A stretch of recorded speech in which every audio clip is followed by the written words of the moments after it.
जय श्री कृष्णा। राधे राधे मेरे सभी प्यारे भक्तगणों, आज हम सुनेंगे बृहस्पतिवार व्रत की कथा। अगर आपको मेरी कथाएं अच्छी लगे तो वीडियो को लाइक करके चैनल को सब्सक्राइब जरूर कर देना।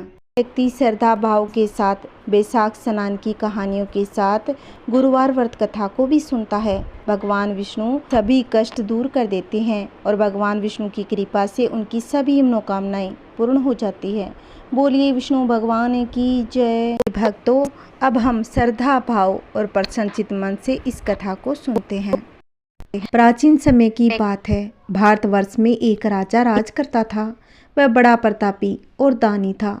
वह नित्य गरीबों और ब्राह्मणों की सहायता करता रहता था। वह प्रतिदिन मंदिर में भगवान के दर्शन करने जाता, लेकिन रानी राजा से बिल्कुल ही विपरीत थी। रानी को ऐसा करना अच्छा नहीं लगता था। वह न ही पूजा करती, न ही कोई दान करने में उसका मन लगता।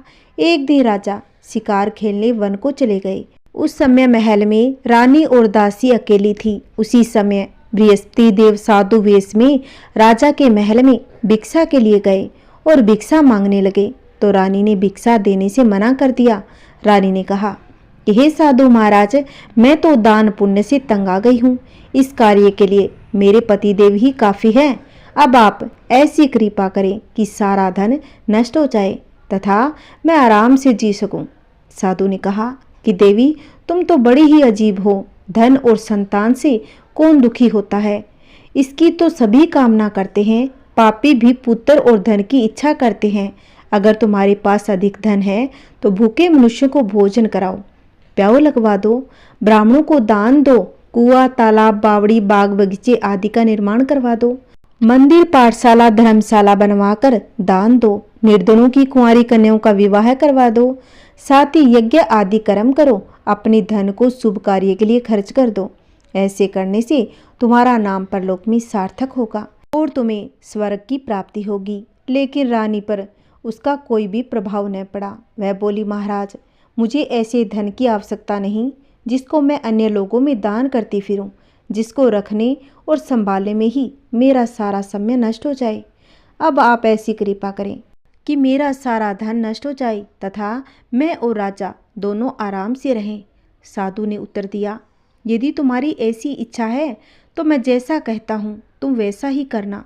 बृहस्पतिवार को घर को गोबर से लीपना, अपने बालों को पीली मिट्टी से धोना, राजा से कहना वह गुरुवार को हजामत बनवाए, भोजन में मांस मदिरा खाना और कपड़ा धोबी के यहाँ धुलने डालना। ऐसा करने से 7 बृहस्पतिवार में ही आपका सारा धन नष्ट हो जाएगा। इतना कहकर वह साधु महाराज वहां से अंतर्ध्यान हो गए। इसके बाद रानी ने वही किया जो साधु महाराज ने कहा था। 3 बृहस्पतिवार ही बीते थे कि उसकी समस्त धन संपत्ति नष्ट हो गई और भोजन के लिए राजा रानी तरसने लगे। तब एक दिन राजा ने रानी से कहा कि तुम यहाँ पर रहो, मैं दूसरे देश में चाकरी के लिए चला जाऊं, क्योंकि यहाँ पर मुझे सभी मनुष्य जानते हैं, इसलिए कोई छोटा कार्य नहीं कर सकता। देश चोरी परदेश भीख बराबर है। ऐसा कहकर राजा परदेश को चला गया। वहाँ जंगल को जाता, लकड़ी काट कर लाता और शहर में बेचता। इस तरह राजा अपना जीवन व्यतीत करने लगा। इधर राजा के बिना रानी और दासी दुखी रहने लगी। किसी दिन भोजन मिलता, किसी दिन जल पीकर ही रह जाती।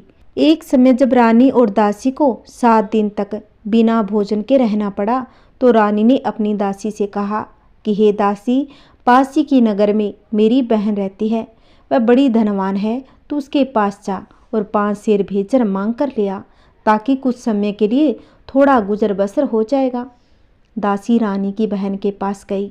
उस दिन बृहस्पतिवार था। रानी की बहन उस समय बृहस्पतिवार की कथा सुन रही थी।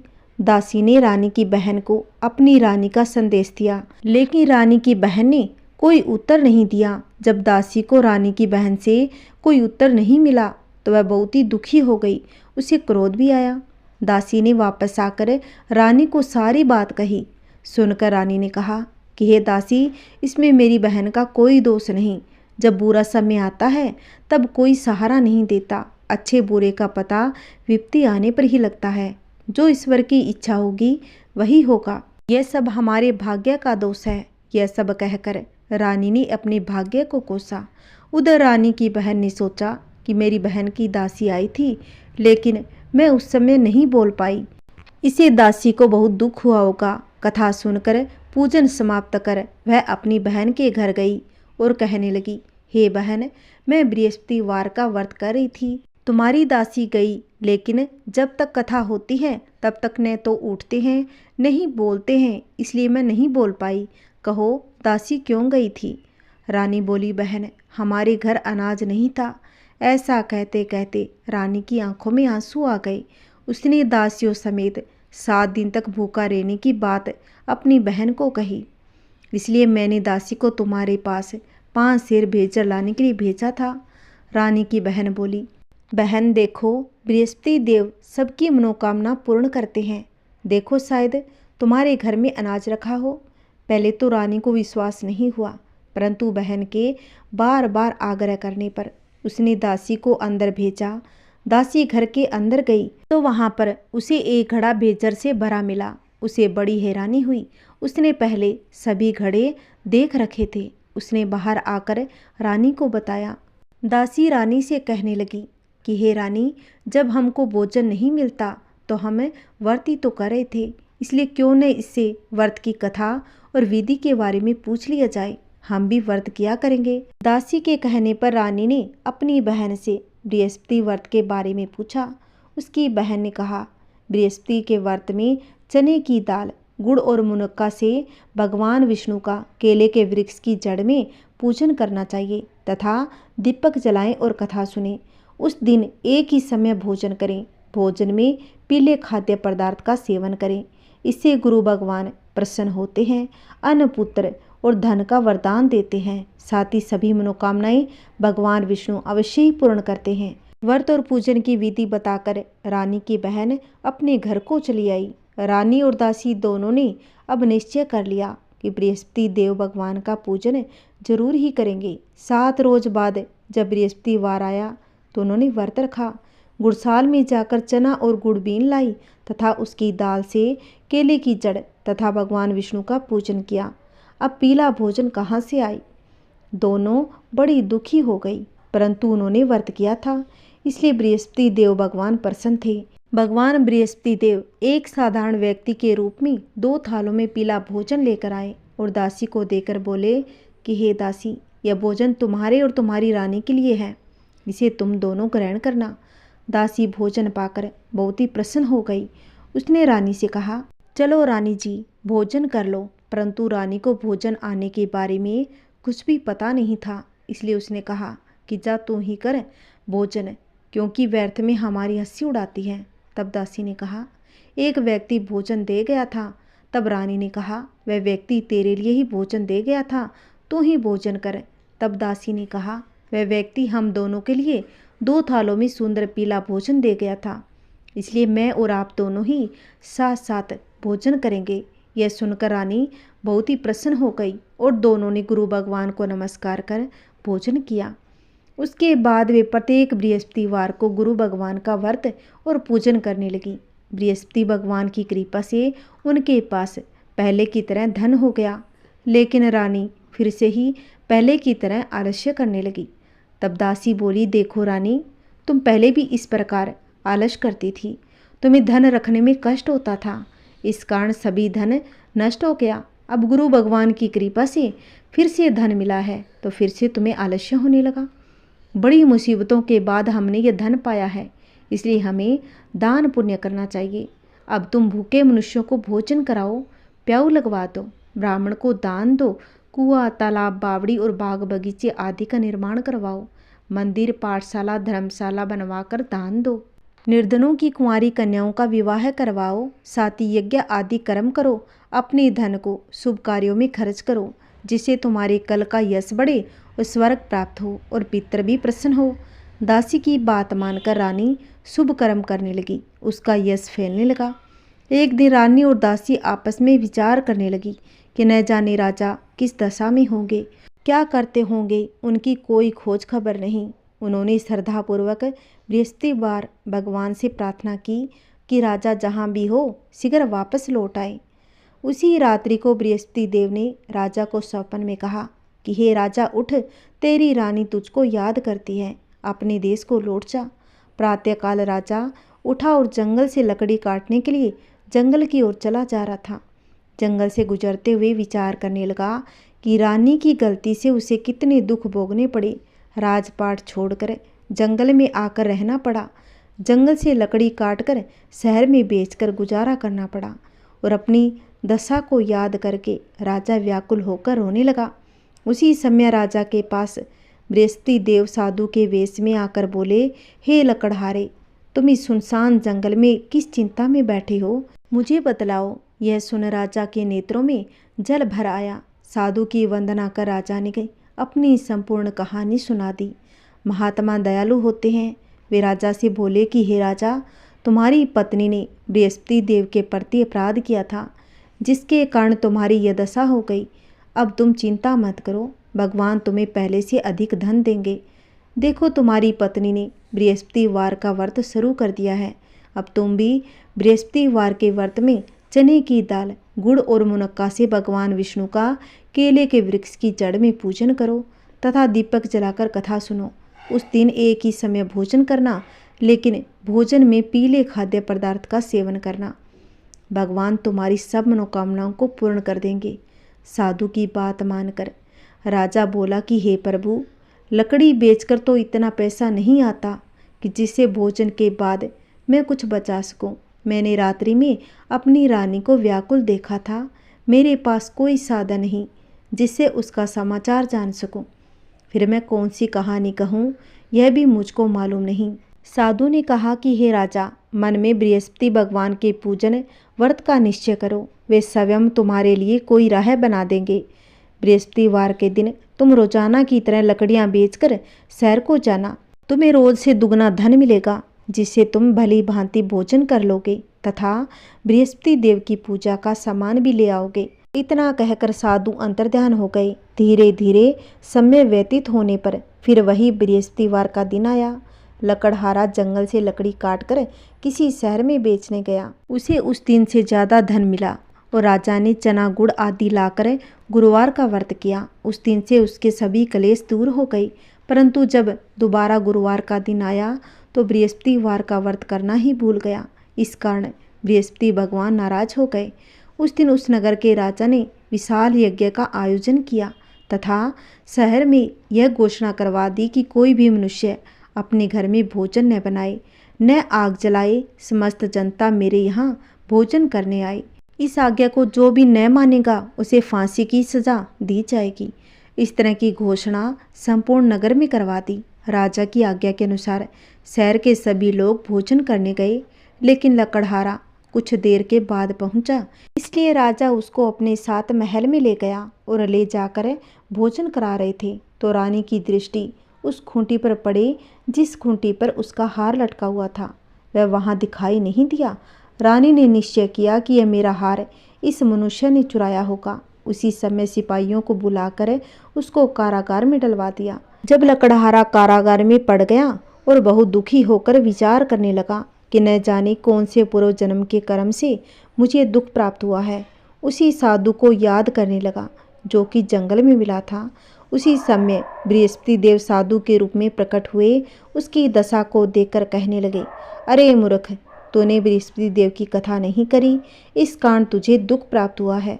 अब चिंता मत कर, बृहस्पतिवार के दिन कारागार के दरवाजे पर 4 पैसे पड़े मिलेंगे। उनसे तू बृहस्पति देव की पूजा करना, तेरे कष्ट दूर हो जाएंगे। बृहस्पति के दिन उसे 4 पैसे मिले। लकड़हारे ने कथा कही। उसी रात्रि को बृहस्पति देव ने उस नगर के राजा को सौपन में कहा कि हे राजा, तुमने जिस आदमी को कारागार में बंद कर दिया है वह तो निर्दोष है।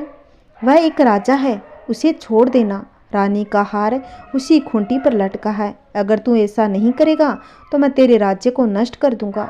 इस तरह रात्रि के सौपन को देखकर राजा प्रातःकाल उठा और खूंटी पर हार देकर लकड़हारे को बुलाकर क्षमा मांगी तथा लकड़हारे को योग्य सुंदर वस्त्र आभूषण देकर विदा कर दिया। बृहस्पति देव की आज्ञा के अनुसार लकड़हारा अपने नगर को चल दिया। राजा जब अपने नगर के निकट पहुंचा तो उसे बड़ा आश्चर्य हुआ। नगर में पहले से अधिक बाग, तालाब, कुएं तथा बहुत सी धर्मशालाएं, मंदिर आदि बने हुए थे। राजा ने पूछा कि यह किसका बाग और धर्मशाला है। तब नगर के सब लोग कहने लगे कि राजा, ये सब रानी और दासी के हैं। तो राजा को आश्चर्य हुआ और गुस्सा भी अधिक आया। तब रानी ने यह खबर सुनी कि राजा आ रहे हैं, तो उन्होंने दासी से कहा कि हे दासी, देख राजा हमको इतनी बुरी हालत में छोड़ गए थे। हमारी ऐसी हालत देखकर वह फिर से लौट न जाए, इसलिए तू द्वार पर जाकर खड़ी हो जा। आज्ञा के अनुसार दासी दरवाजे पर खड़ी हो गई। राजा आए तो उन्हें अपने साथ लेकर आई। तब राजा ने क्रोध करके अपनी रानी से पूछा कि यह धन तुम्हें कहाँ से मिला। तब रानी ने कहा कि राजा साहिब, हमें यह सब धन बृहस्पति देव के इस व्रत के प्रभाव से मिला है। राजा बहुत ही प्रसन्न हो गया। अब राजा ने निश्चय कर लिया कि 7 रोज बाद तो सभी मनुष्य बृहस्पति देव का पूजन करते हैं, परंतु प्रतिदिन दिन में 3 बार कहानी तथा रोज व्रत किया करूँगा। अब हर समय राजा के दुपट्टे में चने की दाल बंधी रहती तथा दिन में 3 बार कहानी कहता। एक रोज राजा ने विचार किया कि चलो अपनी बहन के यहाँ हो आएं। इस तरह निश्चय कर राजा घोड़े पर सवार होकर अपनी बहन के घर चल दिया। मार्ग में उसने देखा कि कुछ आदमी एक मुर्दे को लिए जा रहे थे। उन्हें रोककर राजा कहने लगा, अरे भाइयों, मेरी बृहस्पति देव की कथा सुन लो। वे बोले, लो, हमारा तो आदमी मर गया, इसको अपनी कथा की पड़ी है। परंतु कुछ आदमी बोले, अच्छा कहो, हम तुम्हारी कथा भी सुनेंगे। राजा ने दान निकाली। जब आधी कथा हुई तो मुर्दा हिलने लग गया। जब कथा समाप्त हो गई तो मुर्दा राम राम कहकर खड़ा हो गया। अब राजा आगे चला। एक किसान खेत में हल चला रहा था। राजा ने उसे देख उससे बोला, अरे भैया, तुम मेरी बृहस्पतिवार की कथा सुन लो। किसान बोला, जब तक मैं तेरी कथा सुनूंगा तब तक मैं 4 हरेया जोत लूँगा। जा अपनी कथा किसी और को सुनाना। इस तरह राजा आगे चला। राजा के हटते ही बेल पछाड़ खाकर गिर गया तथा किसान के पेट में बड़ी जोर से दर्द होने लगा।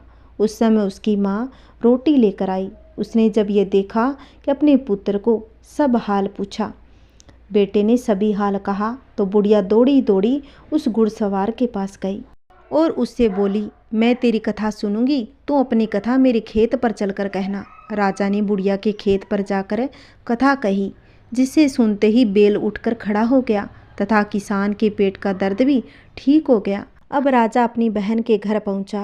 बहन ने अपने भाई की खूब मेहमानी की। दूसरे रोज प्रातःकाल राजा जगा तो वह देखने लगा कि सब लोग भोजन कर रहे थे। राजा ने अपनी बहन से कहा, ऐसा कोई मनुष्य है जिसने भोजन न किया हो, मेरी बृहस्पतिवार की कथा सुन लेता।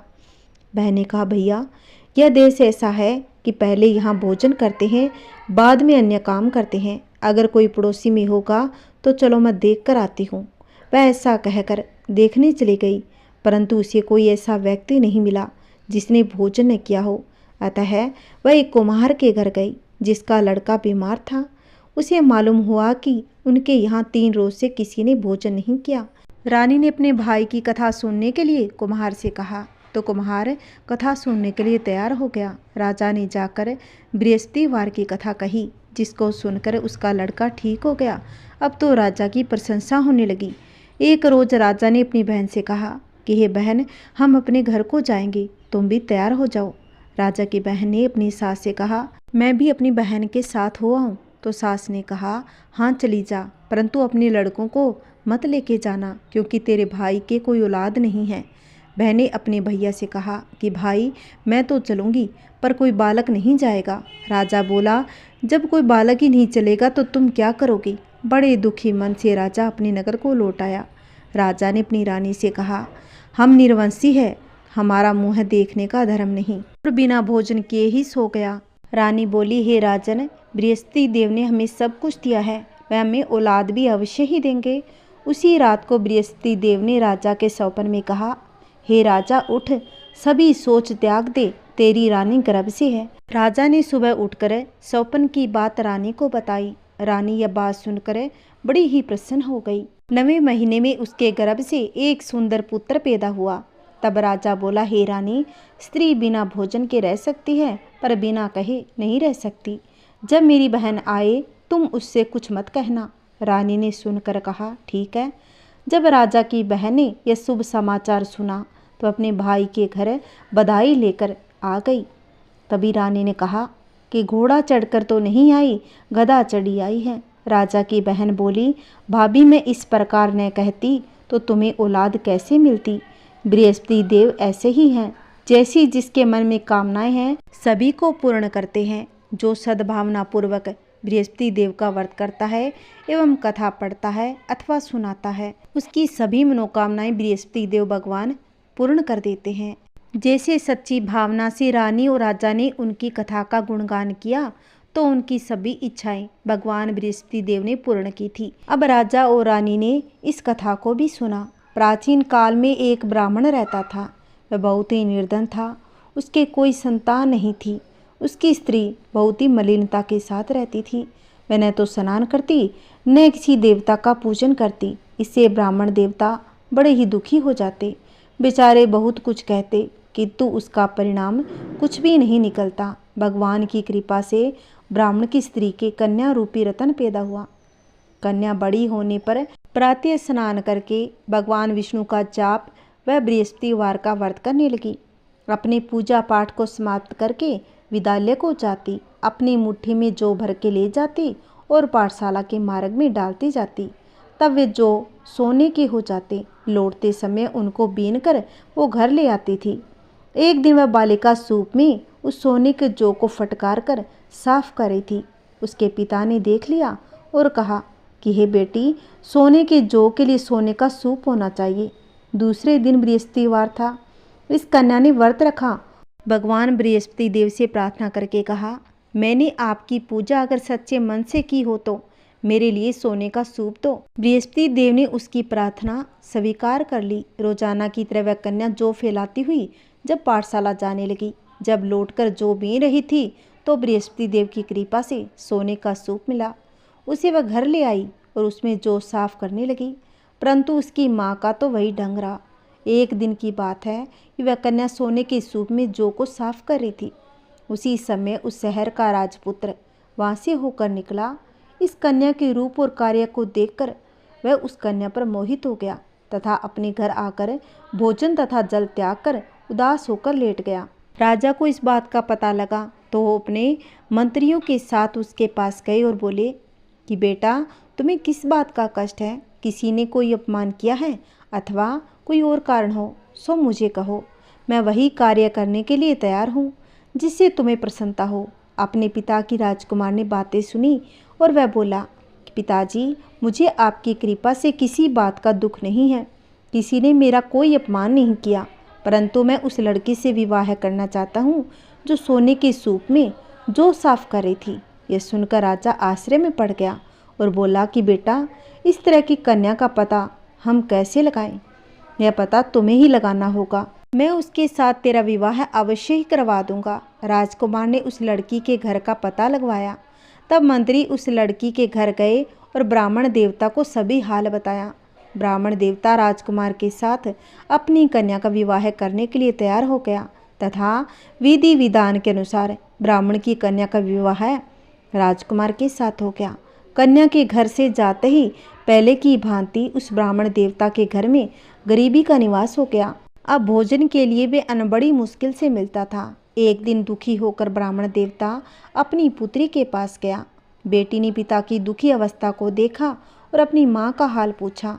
तब ब्राह्मण ने सभी हाल कहा। कन्या ने बहुत सा धन देकर अपने पिता को विदा किया। इस तरह ब्राह्मण का कुछ समय सुखपूर्वक व्यतीत हुआ। कुछ दिन बाद फिर वही हाल हो गया। ब्राह्मण फिर अपनी कन्या के यहाँ गया और सारा हाल कहा तो लड़की बोली, हे पिताजी, आप माताजी को यहाँ पर लेकर आइए, मैं उसे विधि बता दूंगी जिससे गरीबी दूर हो जाएगी। वह ब्राह्मण देवता अपनी स्त्री को साथ लेकर पहुँचे तो अपनी माँ को समझाने लगी कि माँ, तुम प्रातःकाल प्रथम स्नान आदि करके विष्णु भगवान का पूजन करो तो सब दरिद्रता दूर हो जाएगी। परंतु उसकी माँ ने अपनी बेटी की बात नहीं मानी और प्रातःकाल उठकर अपनी पुत्री के बच्चों का जूठन खाने लगी। इससे उसकी पुत्री को और भी क्रोध आ गया और एक रात को कोठरी से सामान बाहर निकालकर अपनी माँ को उसमें बंद कर दिया। प्रातःकाल उसे निकाला तथा स्नान आदि करा के पाठ करवाया तो उसकी माँ की बुद्धि ठीक हो गई और फिर से प्रत्येक बृहस्पतिवार को व्रत रखने लगी। इस व्रत के प्रभाव से उसके माँ बाप बहुत ही धनवान और पुत्रवान हो गए और बृहस्पति जी के प्रभाव से इस लोक से सुख भोग कर स्वर्ग को प्राप्त हो गई। बोलिए बृहस्पति भगवान की जय हो। ओम जय बृहस्पति देवा, जय बृहस्पति देवा, छिन छिन भोग लगाऊं, छिन छिन भोग लगाऊं, कदली फल मेवा।